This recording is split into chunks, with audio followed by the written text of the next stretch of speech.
Next up, it's time to run the numbers. That means business news. And today, Yuka Royer joins us from her home business desk. Hello there, Yuka. We're starting off with a story out of the U.S. Hi, Charlie. Donald Trump has just weeks left in his presidency, but that's not stopping him from continuing his economic battle with China. Washington hitting China with new measures. Tell us more.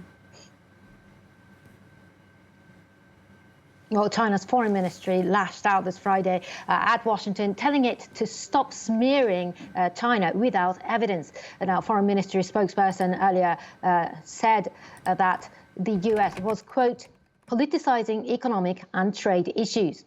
That has been a stance all along these last months, and that was in response, though, to a new order issued by the U.S. Energy Secretary announced on Thursday, banning utility companies that supply electricity to American defense facilities from buying power grid supplies and equipment from China.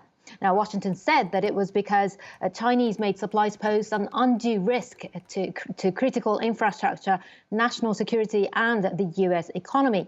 Beijing says that the U.S. must stop what it calls an unjustified crackdown on Chinese firms. Beijing also reacted to a Reuters report this Friday that Washington was planning to add dozens of Chinese companies to a trade blacklist. Now, that list seems to be getting longer as the U.S. moves to kick out Chinese firms that it says are backed by the communist state's military. And now, Reuters said about 80 companies were to be added to the Commerce Department's blacklist, including SMIC, China's top chip maker. The company's shares dropped about 5% on the news in Hong Kong. Now, the move is seen as you said, as the latest in President Trump's efforts to continue hitting China with tough measures before a new government takes power in January. Yuka, unfortunately, there's been another victim of a coronavirus downturn economically. Coca-Cola is planning to lay off 22,000 workers around the world. That's about 17% of its workforce. This after declining sales because of restaurant closures. And it's very sad news to get right ahead of Christmas. Oh, that's true. Well, Coca-Cola is the world's third largest beverage company, and it has already been carrying out a major restructuring and discontinued some unpopular brands. Now, the company is based in Atlanta, Georgia, so about half of the layoffs will happen in the United States. Now, that's totaling 2,200 workers and 1,200 in the United States, representing roughly 12% of its workforce in the country. Now, the severance programs alone will cost the company up to $550 million. That's over $500 million in total.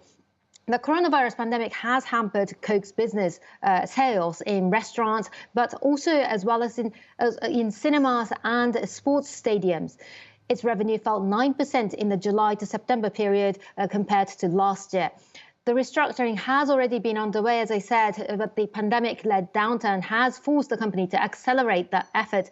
It's reducing brands by half to about 200 and says it will use the savings to invest in growing brands like Minute Maid and Coke Zero.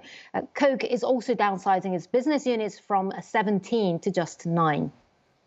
Yuka, finally, could you give us a look at the day's trading action?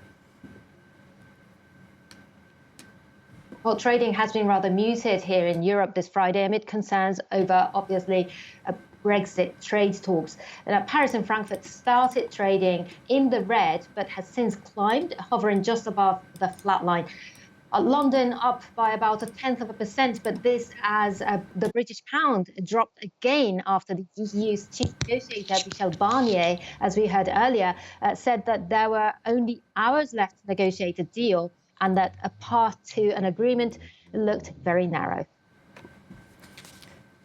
Yuka Royer from our business desk at home. Thank you so much for that business update.